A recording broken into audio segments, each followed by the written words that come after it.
Hey guys, if you like these stories and want to see more like this in the future, please remember to subscribe to the channel. You can also go to patreon.com/DannyDossal to support the channel. As usual with these improvised stories, I go to writingexercises.co.uk/plotgenerator.php, not sponsored, and click the setting button, and it just gives me a random thing, and we riff off of that. Alright, so the one I've got now is Someone Thought Dead is Discovered Alive.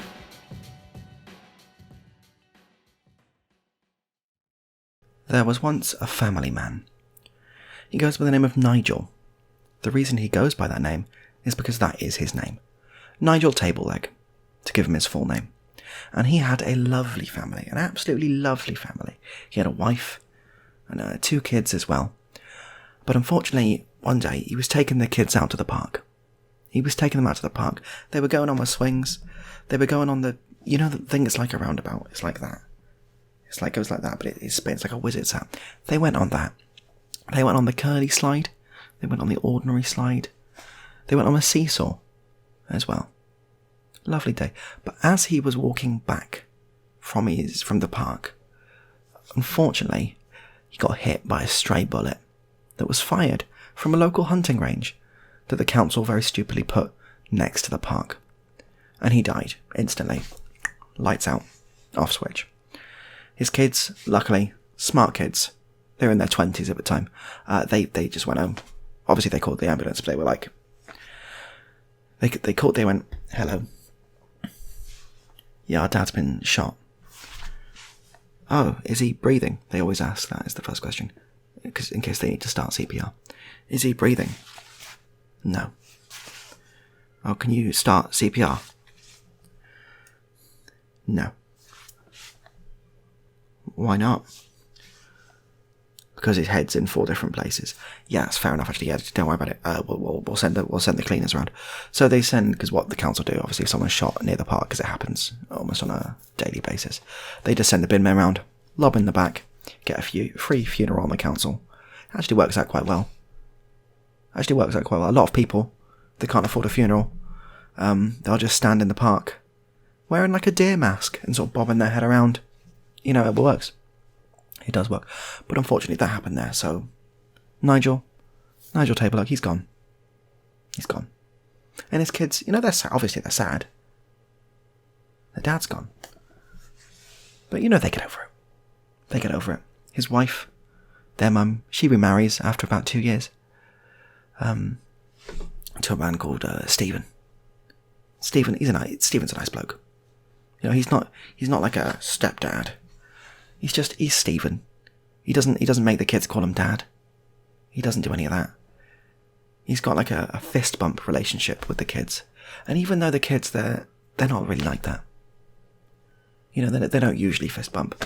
But they make an exception for Stephen. They can tell how hard Stephen's tried, you know? They can tell. So that's going great. Kids grow up, they're 26 now. They were 21 before. And the wife, I mean, she doesn't want to say it. She doesn't want to say it, but she's happier than she's ever been. She's happier than she's ever been. She is just having a great time. She's chilling out, because it doesn't matter. But Stephen, he's got a better paying job. Yeah. He makes rifles. For the hunting thing, and you know they go through so many rifles because it's the busiest hunting place in the whole country. You've got literally, what they do is they get 100 people to line up firing squad style with their guns, and they just and there's like one deer, and then behind the deer is the park, and they do this every hour. And they just execute the deer firing squad style. Like, you can't even tell it's a deer afterwards. There's so many guns. But unfortunately, a lot of people miss because it's also partnered with the Blind Institute, which is next door to that, sort of like a community thing.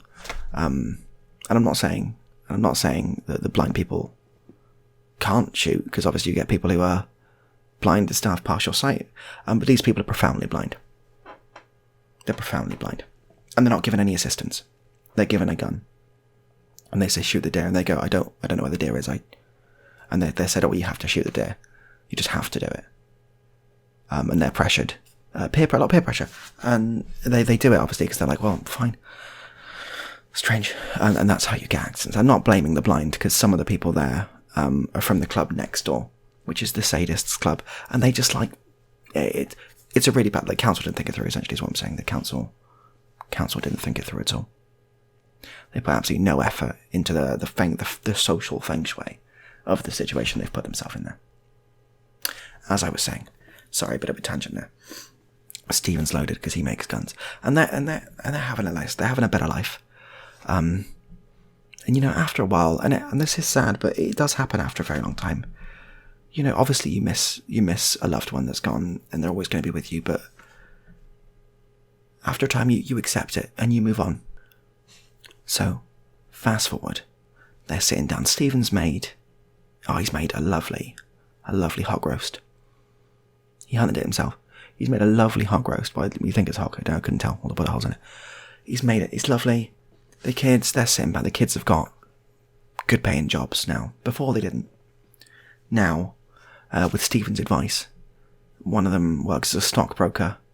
The other one works as a vet. So they're chilling. They're chilling. The vet, there's a vegetarian as the vet. I'm not saying that's a stereotype. They just are. It's just a coincidence. So they're having potatoes or whatever vegetarians eat. And there's a knock at the door.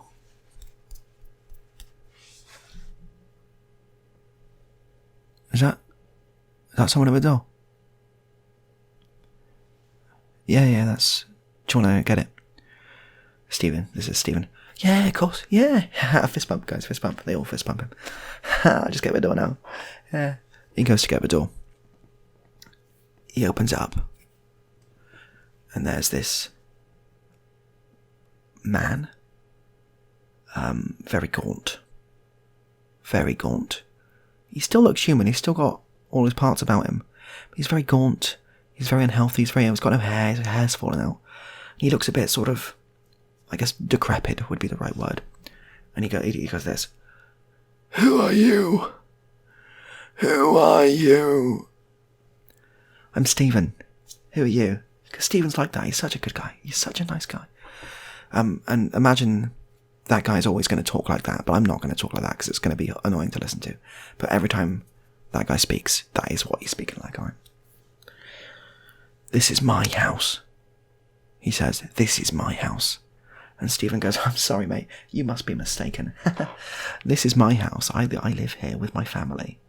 He goes, no. No, he says. This is my house.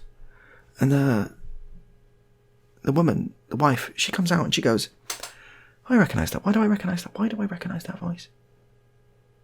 Why do I recognise that voice? She looks around and she goes, it's the milkman. It's not. Of course it's not. It's Nigel, isn't it? It's Nigel. It's Nigel. Nigel?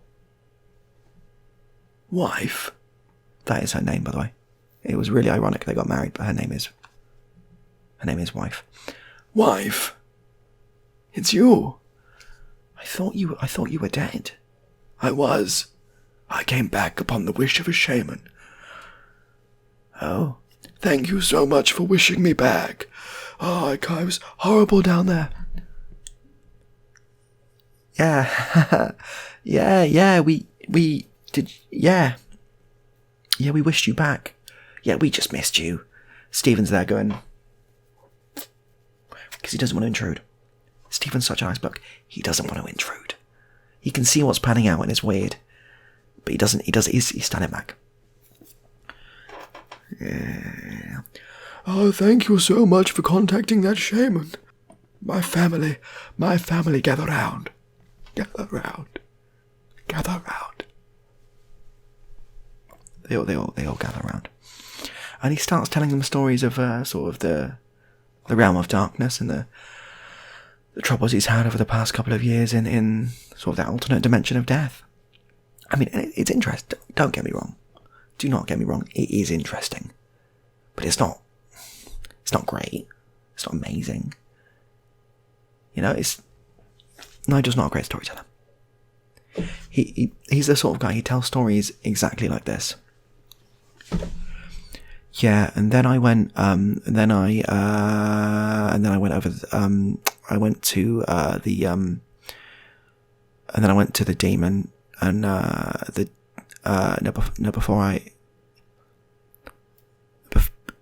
before I went to with the demon, he tells stories like that. So they're all doing that. Stephen, he's still confused. Wife is still, the kids, it's an odd situation. And he finishes the story and goes, so how did you guys find the shaman to bring me back? The shaman that brought you back, that we contacted, Craigslist. Yeah, Craigslist. Oh wow, didn't realise they had Craigslist shamans. Yeah. We just missed you so much that we contacted a shaman. Yeah, who was it that contacted the shaman? I can't remember. Because it might be me. Was it you, son? No. Was it you, daughter? She's on her phone. No. Well, I guess it must have been me then. Was it you, Stephen? No. I don't know any shamans. Stephen's such a great guy. Love Stephen. So they're all saying, he's going, You did contact the shaman. You did contact the shaman, didn't you? This is the wife now. Yeah. Yeah. Contacted the shaman. Yeah. It seems like you're lying about contacting the shaman. No, I gave him a call. Show me your phone. No. You didn't contact him, did you? I did, yeah, I did. I'll show you now. I'll show you. She gets her phone out. Bloody. They've deleted the message. Who's they? Vodafone. Oh, it happens sometimes. They just delete my messages. Randomly. You didn't contact him, did you? Oh. No, I didn't. So, if none of you contacted me, why am I back?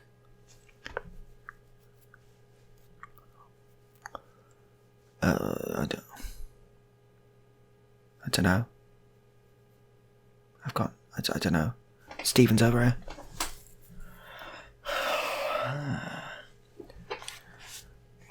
Okay. Well, I best just start becoming the best dad I can for you guys. Isn't that right? Oh, we kinda got Stephen now. Who's Stephen?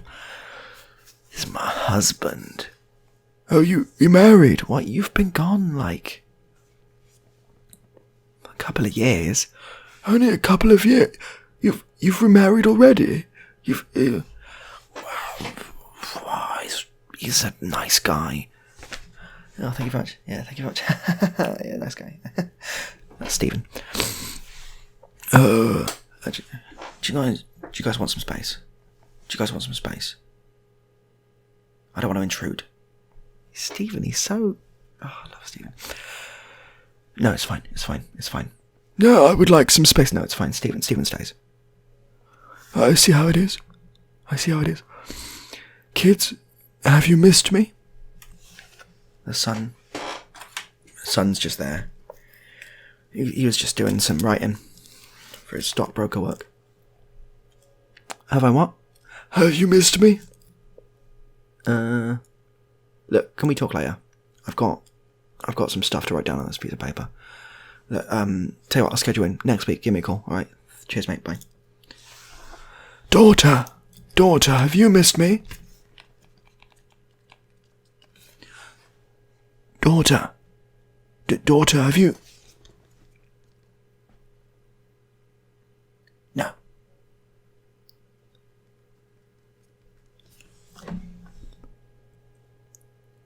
Oh. Well, and he tries to play a bargaining chip. Well, I guess I'll just go. Yeah, see you later.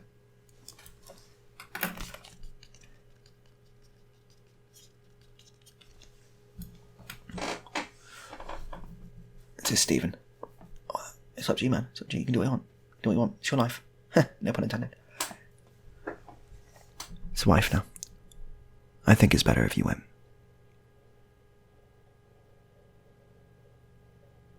So, he goes. He goes, oh, well, bye then. I'll just go back to being dead. Yeah. Is that all you're saying? Well, I mean, yeah, you were dead, so just, yeah. Fine. So he goes back out the door, back to the graveyard, jumps in the hole he climbed out of. It took him 2 months to climb like that. Jumps back in, and then just dies. And, everyone, they're fine. Honestly, they're fine. They are. They go back to doing what they were doing before. They go back to the hog roast. Stephen's like, what a crazy evening, boys. Everyone's like, Stephen. And then they just kind of forget about it next week. At one point, in like 3 years in the future now, one of them goes, do you remember that time when Dad came back? Oh, that was weird, wasn't it? Yeah. That happens. But apart from that, they live happily ever after. And Nigel's sitting there in death. And he's going, you know what, I shouldn't have come back. I shouldn't have come back. That was wrong. They've moved on. I don't need to intrude in the lives of those who I've already left. That was kind of weird of me, and I don't blame them. So everyone understands. Happily ever after. Look at that, boys. Look at that. That story is going to be called Nigel's Family. There we are. Right, let's amp it up. I'm going to press the setting button and a character action. The story begins at a fairground. Your character approaches the situation extremely carefully. Andy loved fairgrounds. He absolutely bloody loved fairgrounds. They call him Fairground Andy, to be honest with you. They call him Fairground Andy. He deed-polled his name to Fairground Andy. Technically, it's Andy Fairground and then Jones. It's Andy Fairground Jones is his full name. But it doesn't matter. Fairground Andy is what they call him. And he's been to all the fairgrounds in the world. Apart from one. Now this one fairground is world renowned for being so next level, so dangerous, so exciting, that people die quite often, but it's an honour to die there. It's an honour to die there. They've got roller coasters that, you start them, and when the G-forces ruined you by the time you get to the end, but it's such a good roller coaster that people are like, I might live, I might die. Who knows? Going for it. I'm going for it. So this theme park, Andy's going. I'm gonna go. I'm gonna go. He does that. He's got glasses. He goes. I'm gonna go. I'm gonna go to the theme park. His mum is Don't go, Andy. I don't want you to go to the theme park. I don't want you to go. I've got to do this. If I do these rides, I will get the Guinness Book of World Records record for going on all the rides ever. But it's dangerous, Andy. It's very dangerous. You get hurt, Andy. You get hurt. I'm going to be fine. It's just a rumour. It's just a myth. It's called Suicide Park, Andy. It's called Suicide Park. It is called Suicide. Yeah, it is called Suicide Park. You are right. It's dangerous. I've got to do it. I've got to do it. I've got to do it. Okay, your affairs in order, love. Your affairs in order. You got a will, love. You got a will. You got a will. Yes, it's all sorted. I've done it all. All right, love. Take care. Take care. See you later. See you later, love. All right. All right. And he goes. Now, normally he is the most carefree man in the world, the most carefree man you'll ever see. But he needs to play it safe here, because if he dies on one of the first ones, he won't get the record. He won't get the record. And the suicide part, it starts with teacups, and those aren't weird teacups, those are just the teacups, because it's got to have a kids section, but those are just the teacups, and it goes all the way up to what they call Death Coaster 4000. It's a coaster so extreme, so amazing, no one has ever lived to tell the tale. So he goes up to the teacups, and he goes, mate, how dangerous are these teacups? It's just teacups, mate. It's just teacups. It's fine. It's just the teacups, mate. It's just the teacups. It's just the teacups, mate. Alright, I'll go on him. And he goes on them. And he's right, they are just teacups. He spends about half an hour on them. Because he's getting an inkling, he's getting a sprinkling of existential dread. Because obviously he very well might die today. But he's doing fine. He's doing fine. He's spinning around. They're actually quite, like, they're not mental, but they're quite fast teacups. And he's like, whoa. He does that, he goes this. He's having a good time. The next one up for that is the splash one. You know, like the log flume? It's the log flume. The log flume, it's got one of those cool names. It's called something like waterboard or drowning party or splash dog. It's called Splash Dog. I'm gonna go on Splash Dog. Like, and he gets to the top and they go, right, sign this form. This form just says, if you die, it's not our fault. Yeah, sure. Yeah, he signs the form. No problem. And what makes this one so dangerous? Normal log flumes, they kind of do that, and then they go down the water. This one's entirely underwater for 4.5 minutes. Entirely underwater. It's less of a ride and it's more of an endurance test. But Andy's like, right, go on, let's do it, let's go. So he does it. He's down there, he's holding his breath. It's just him, only one person at a time.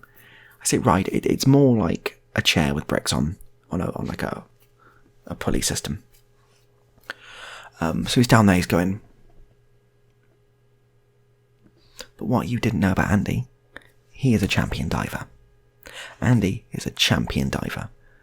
He already has one Guinness Book of World Records record, and that is for champion diving. So he stays fine, nothing. They bring him up, and they go, you're alive. Yep. Great fun. He goes past the thing at the end, with all the pictures on. Thing with all the pictures on. He goes past that. He looks up. And there's just one of him. He just goes, I'll get that for Mum. And he gets it for his mum. He gets that. He goes, alright. What's next? What is next? And there's like we call them waltzers here. The ones that spin like that, but they also spin like that at the same time, and sometimes there's even another degree of spinning, but I've got enough hands to... It's one of those. And he goes, that's easy. That is easy. But it's just one small one. And he's like, wow, how hard can that be? He goes up to the guy. You want to go on the You want to go on the spin? Yeah, I want to go on the spin, yeah. Yeah, it's fine. Sign here. He does the sign thing. And he sits in it, and let me describe it to you. It looks like someone's got a big industrial-sized washing machine and turned it on its side and glued like a garden chair in the middle. Not in the middle, but like on the edge, so it like spins around. It looks like that because that is what that is. That is what he's saying. And the guy goes, starting, and he opens the thing up because it's one of the industrial ones. They have to detect like laundry powder. So he puts laundry powder in, and he presses the cycle on the button. And so Andy's sitting there, and he spins around and around and around, and he's thinking, "Oh, this is a bit more than I'm used to. It's a bit more than I'm used to. Oh, blimey, blimey, blimey, blimey! I might die. I might be a goner." When he goes, and he's thinking of all the things he's ever done in his life. He's thinking, "Man, probably I shouldn't have come here. Is this record worth my life? Is it worth upsetting my mother?" He imagines his mother back there going, "Oh, I hope my son's okay. I hope he's doing alright down in that there suicide park." He imagines her doing that. And he thinks, you know what? It is worth it. My whole life has led up to this. And I'll be a failure if I don't get this Guinness Book of World Records record. And he survives. He survives. I mean, he passes out once. He's pretty sure he's ruptured like a kidney. But I mean, like, that's hospital stuff, right? He's still got time to go on other rides before he needs to go to the hospital. The guy goes, "Oh, you're still alive." Yeah. And he thinks, you know what? I'm going to go on my last ride. I'm going to go straight to it. Because if I get that right, then that's the highest difficulty level, then it's done. It's done. Sorted, it's done. It's done. He goes up to the person behind the desk there.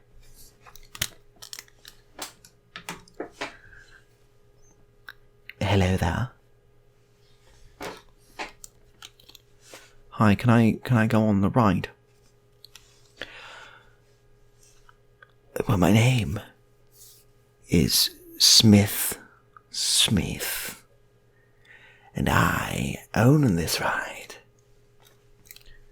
"Yeah, it's fine. Can I go on it?" "To go on this ride, you must ask me these questions 3. I've got to ask you three questions." "Yes, you must ask me questions 3. How much is the ride?" 50 pence. "Okay. Is it dangerous?" "Yes." "Right. Will it kill me?" "Yes, definitely." Well, the other ones, Andy thinks, the other ones haven't killed me. They said they would kill me, so if I get this, I get the Guinness. I just get it, don't I? So I'm gonna do it. I'm gonna bleed and do it. "Okay, here's the form." He signs the form, and he sits in. And he didn't really look at the roller coaster beforehand. He's sitting there. It's a single carriage. He's just sitting there. He looks to his right, and you've got like the lockers where you put your stuff. For some reason, but you put lockers where you put your stuff. He looks there, and he sees like the rest of the park because he's quite high up. The rest of the park, and in front of him, he sees a track that extends about 7 meters, and there's a brick wall.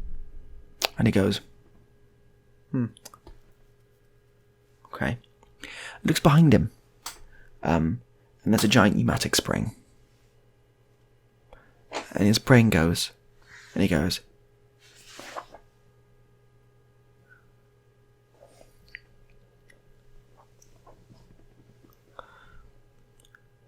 yeah, I'm gonna die, aren't I? Yeah.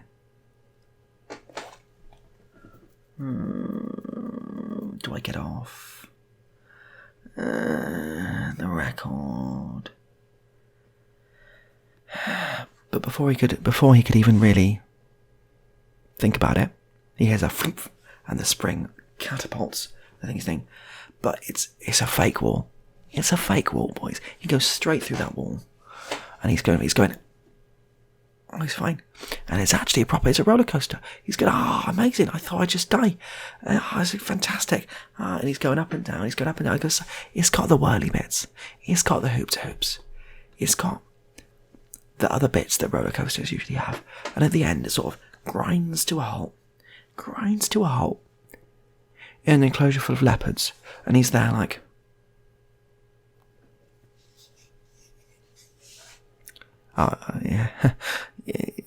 yeah. But he's thinking, well, it looks like the leopards haven't attacked me yet. I am stuck to this chair. I literally cannot move. But he realises there's no way, there's no door. And there's also no way there's no more hydraulic power. So he goes, alright, yeah, it's me done. But the leopards, they don't really bother him for at least 4 to 5 hours. They're just going about their leopardy business. He's like, oh, it's fine. And at one point, he gets like a stone from the ground he can sort of reach, and he chucks it at a leopard and says, go on, don't be a pussy. Don't be a pussy leopard. Be a big leopard. But eventually they get annoyed and they're like, should we off him? Yeah, let's just get rid of him. They get rid of him. They hospitalise him. And you could see, as he's getting wheeled out to the ambulance, because he's not dead yet, we don't know, wheeled out to the ambulance, he sees past, the little booth, you can see all the pictures. But there's one picture of him sort of like, as he's bursting through the wall, like, he looks at it and goes, I should have got that one for Mum. Yeah, I should have got that one for Mum, shouldn't I? That's a funny one. Back of an ambulance, take him to hospital, and they save him. They save him, boys. They save him. He doesn't die. They save him. A couple of months later, because he's in hospital for a long time, he got mauled by a lot of leopards and he punctured his kidney. Oh, son, you're getting back to me. You're doing all right. And he's holding his Guinness Book of World Records record. I did, yeah. I did. I bloody did it. Oh, you bloody did it, son. You did me proud. You did your old dad proud as well, son. Oh, you did bloody great. Yeah. And that's the end of that story. And that story is called Fairground Andy. Let's do another. The story begins at an art gallery. A pregnancy is announced. Your character sets out to change everyone's opinion. Barry was your typical bloke. Typical bloke. When you think of a bloke, and I don't mean a man, I don't mean a lad, I don't mean a gentleman, I don't mean a boy, I mean a bloke. Sort of man. Alright, how's it going, mate? How's it bloody going? He's that sort of bloke. He's a builder. He builds whatever. He's a freelance builder. Builds whatever they tell him to. Doesn't question, just builds. And he's an excellent builder, by the way. He's good at his craft. He's not horrible. He doesn't yell at women on the street or anything like that. But he's a bloke. He's a bloke. So with this, he goes, you know what, mate? You know what? He's speaking to his other mate, who's also called Barry. I'm going to go to see some bloody art. And his mate, who's arguably even more of a bloke, goes, you want to see some bloody art, man? We're seeing bloody art for. Well, mate, I'm going to go see some bloody art, because I've never seen some bloody art before. Bloody art was built new. Yeah, I know, mate, absolutely. I'm going to go and see some paintings. Some bloody boots, yeah. His mate, he's so much of a bloke. His mate, Barry. He doesn't really communicate in English, but they know each other so well, he can just tell. And his mate goes, yeah, and he goes, yeah, I know. I'm going to see all the paintings. I'm going to see a bunch of paintings. I'm really looking forward to it. And his other mate goes, me see you. Yeah. So he goes down to the art gallery, the local art gallery. They've got an exhibition on about womanhood. And it's a really good exhibition. It's really progressive. It's really feminist. It deals with a lot of really dangerous topics that aren't usually covered, but this one is, and it's really, it's good. And Barry, you're going to think Barry, he's a lad's lad. He's not. He's a bloke. He's a bloke's bloke. He's not going to like this, but he does. He goes in. He goes, oh, what's he saying? What these bloody women? Oh, bloody women. He starts off doing that. He starts off going, oh, of course, bloody women are probably all on their bloody periods. Whoa. He's doing all that. But then he stays. And he reads the little thing they have next to some of the paintings about, this was someone who was like a trafficking survivor. And they paint this really beautiful piece of art about society and about how it came to be. And he's there going, oh, bloody hell, boys. Oh, bloody hell, boy. I'm bloody crying, boys. Oh, I got bloody tears coming out bloody face. Oh, boys. Boys, bloody horrible. Boys, I can't do it. He's doing that. He's crying. And he spends so long in there, it closes. And he goes, oh, come back. Oh, come back tomorrow. Come back tomorrow then, boys. And he comes back tomorrow. Just himself again. And he spends all day there. He's going, oh, such beautiful bloody art, boys. Such beautiful bloody art.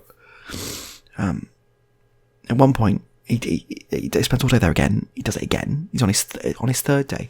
His mate Barry comes by, and his mate Barry goes, oh, lads, and Barry goes, oh, mate, what do you mean you haven't seen me in 3 days? What do you mean you haven't seen me in 3 days? Where have I been? I've been bloody here, mate. It's bloody beautiful. It's bloody beautiful, mate. It's bloody beautiful. His mate goes, oh, oh no, mate. I just can't help myself. I can't bloody help myself. It's so beautiful. And he spends so long there. He loses touch with other Barry. He's out of his life now. And Barry keeps going back. He's gone there every single day for 3 weeks. He's talking to all the women there. The women that run it, they know him well now. First day basis, he's volunteering. He's a nice guy. He's an absolutely lovely guy. But he gets too into it.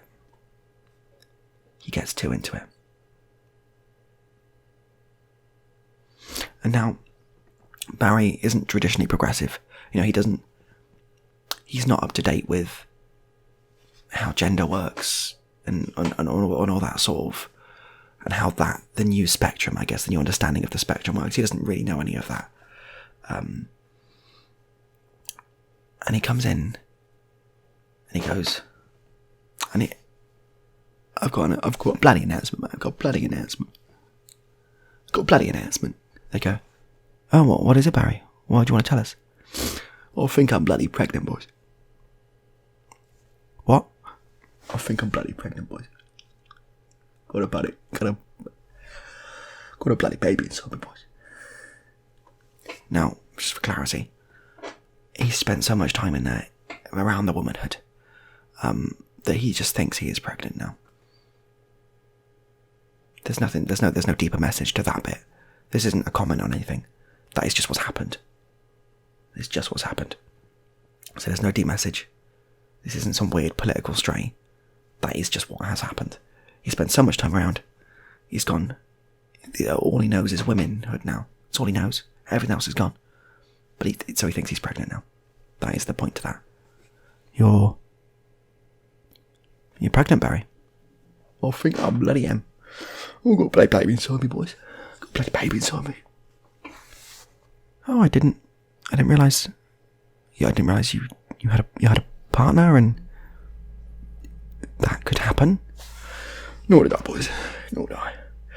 No, this is a surprise to us all. I ain't had sex with no man or anything. I mean, that's okay. Not there's anything wrong with having any sex with no man. There's anything wrong with that. There's nothing bloody wrong with that. No, I didn't think there was. I'm just a little confused. What are you confused?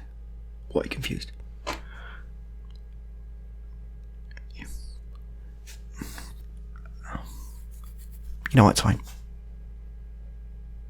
It's fine. Yeah. Sure. That's what they say. But Barry, he's smart. He goes, they don't bloody believe me. They don't believe that I'm pregnant. And he's not. They don't believe me. I've got to let him know. I've got to let him know. I've got to let him know. So he goes into the gallery the next day, and he's wearing one of those big maternity suits. I mean, and he's a bloke, so he's got a bit of a belly on him, you know. And he starts to, remember the episode of Simpsons, Homer, when he's in the thing with the cap on? He's essentially looking a bit like that. That's essentially what he's looking like. And he's walking around, he's holding, you know when they walk around holding their belly like that? He's just doing that all day now. And he's asked to be called Pregnant Barry now. And everyone, they're doing it, but then it's one of those, oh hey, Barry,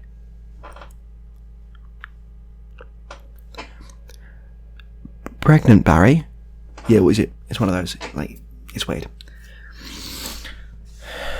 But after a while, they've had enough. They've had enough. Barry. Pregnant Barry. Yeah. We know you're not. We know you're not pregnant, mate. What are you bloody saying that for, mate?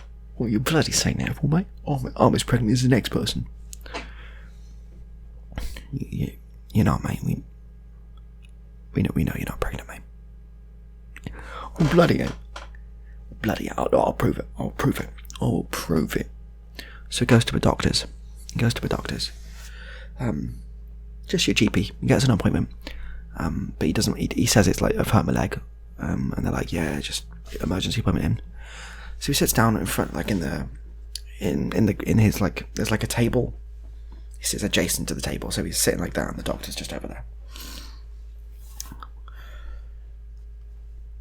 Doctor. Yes. I've got something to tell you, mate. Yes, you've hurt your leg, haven't you? You've hurt your leg. What have you done to your leg?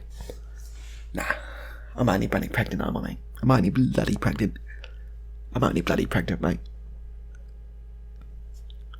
You're not pregnant. No, this, you can't be pregnant. It doesn't make any sense. I bloody am, mate. I bloody am, mate. You're not. You're not pregnant. You're not. That's what the doctor does. Oh, bloody am, mate. Just give me one of those bloody tests, mate. Give me one of those bloody tests. Give me a bloody test, mate. Give me a bloody test. I'll give you a test if you want, but there's no point. So he gives him a test. And Barry pees on the test. Because he's a bloke. The doctor goes, pee on this. He starts to just try on it, just to pee on it there and then. And the doctor's like, do it in the bathroom. And he goes, oh yeah. So he does that. He goes through all that. He gets the test back. And he gives it to the doctor. The doctor's like, I need to run some tests. And the doctor runs some tests on Barry. He just tests for abnormalities in blood levels and certain hormones and stuff like that. And in the end, the doctor goes, "You're right. You're pregnant." Oh, bloody told you, mate. I bloody told you. Gonna be a bloody dad. And the doctor's right. Barry is actually pregnant. Barry's got a kid inside him. So he goes back to the art gallery with his little certificate. It says, I'm pregnant, essentially. Let's look at this. I'm gonna be bloody dead, boys. Gonna be bloody dead.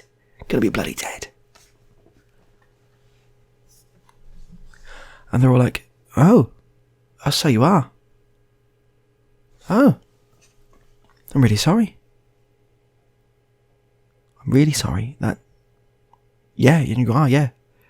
Congratulations. Thank you very much. I couldn't have done it without you guys. I couldn't have bloody done it without you guys. He does that, and they're all like, yeah, it's fine, yeah. So he takes maternity leave from his volunteer job at the art gallery. And he's about to give birth. It's about 9 months' time now. We've skipped ahead a bit. And he gives birth out of his asshole. And it's a baby. And everyone's really confused and surprised, and he's a medical anomaly. And you know what? Other Barry, his friend Barry, came to visit in hospital. He went, "Is that the?" And he goes, "Oh no, mate, I'm so bloody, I'm such a proud bloody dad, mate. I'm such a proud bloody dad, mate. So proud bloody dad, mate." And Barry went on to be one of the best dads you've ever seen. One of the best dads. One of the best. One of the best. Yeah. And that is Andy in the art gallery. There we are. We'll do one more. This one, we'll keep it simple. We'll just do 2 prompts for this one. And we're going to make it whispered. Okay, guys. This story begins in a casino. A robbery goes badly wrong. And your character has some questions to answer. Meet a man called Spencer Gunhandle. He is a famous bank robber from somewhere in America. But he's tired of banks. He's absolutely tired of banks. He's robbed every bank. Nothing's a challenge anymore. He can crack a safe with nothing but his feet. He's one of those. So, what he does, he goes, "You know what, lads? You know what, boys? It's time. It's time to start robbing casinos. I'm going to rob every single casino in the whole goddamn world. And I'm going to be the best casino robber there's ever been." That's what he says to himself. So he goes to I'm not going to name a casino, but he goes to a big casino. Big one. The one where it's like 30 stories big, like a big one. And because he's such a good bank robber, guys, he's got guns that are fully functional but made out of paper, so you can't even detect them. That's how good he is. He walks in. He walks up to one of the poker desks there. And he says, "Deal me in. Deal me in." They deal him in. I mean, he's doing alright, actually. He's doing alright. He's like $300 up. So like, he's doing okay. Like, realistically, doesn't even really need to rob it at this point.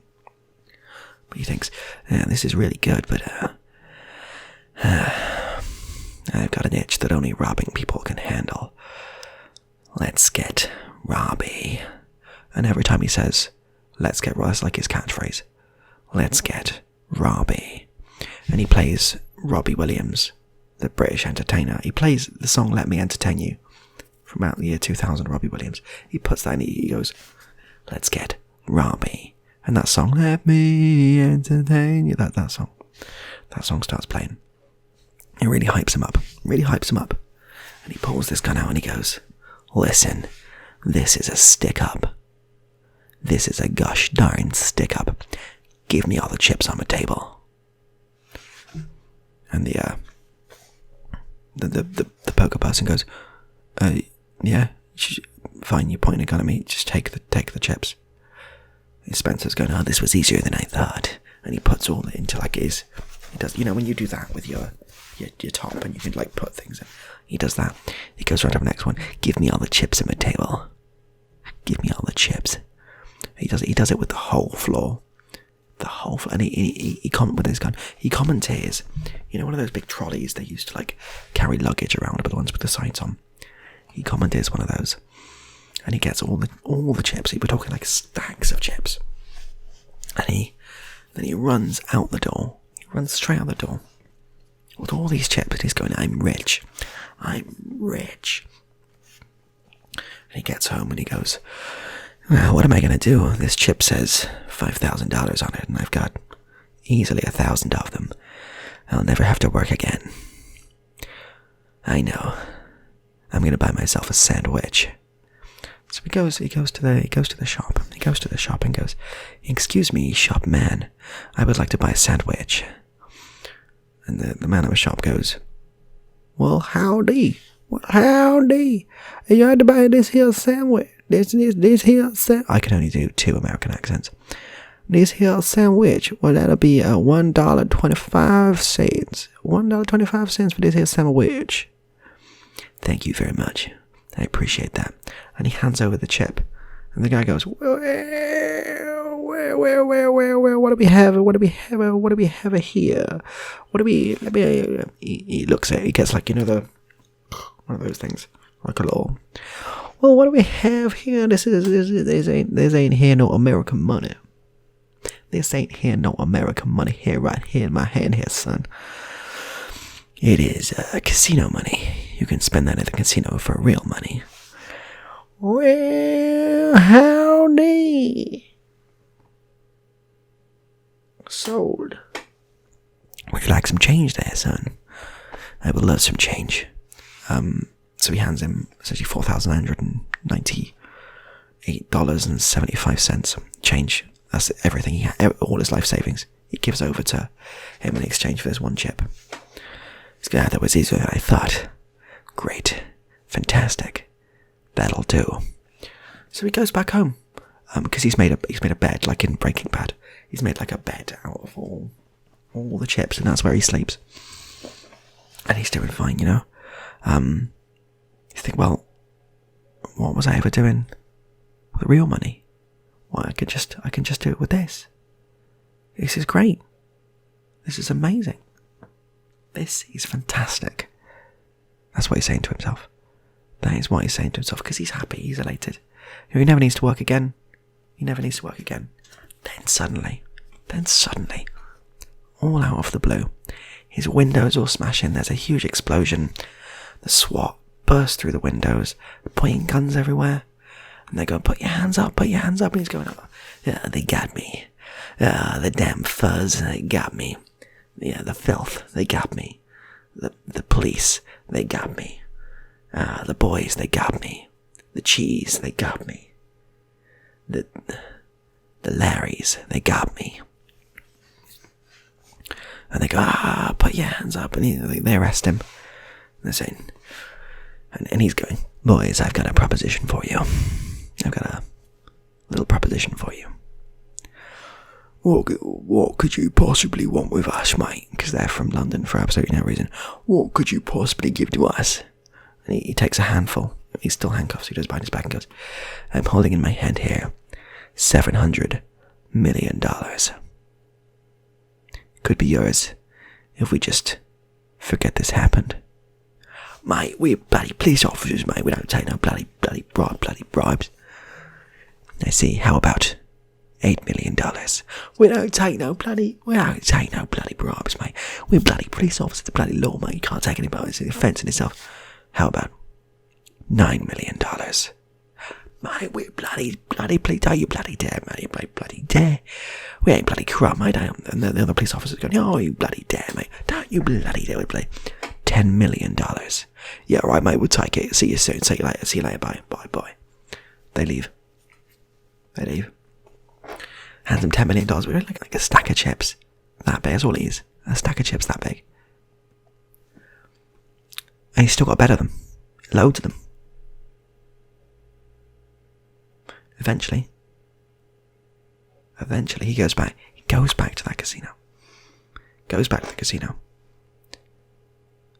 And he says to him, Listen.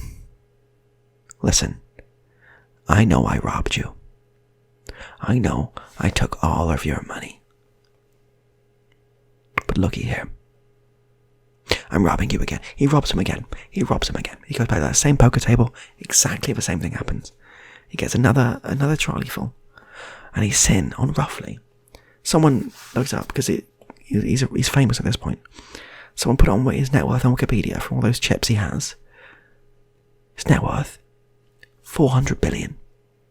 That's pounds as well. 400 billion pounds. That's what his net worth is. They're all going, wow, he's the richest man. He's the richest man in the world. The casino's going, man, we should, this is the casino now, not him. They just sound similar. Man, we should really change our chips. Because if we do that, we'll invalidate all the other chips, and this guy won't be a problem anymore. And the other guys are going, yeah, but he's the richest man in the world. We don't want to take that away from him. Well, I guess not. That would be quite mean of us. Yeah, it would be, yeah. Well, let's just let him be. Let's just let him be. So they let him be. He becomes the richest man in the world. He goes on to start a foundation to help bees.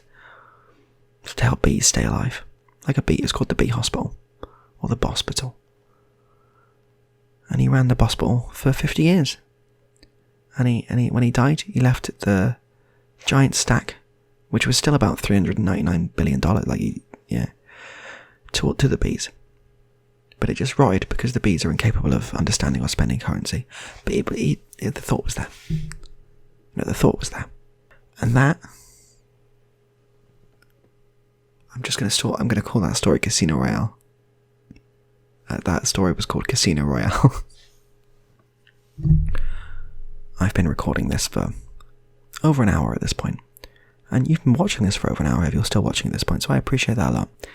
As I said, if you like these stories, please remember to like and subscribe to the channel.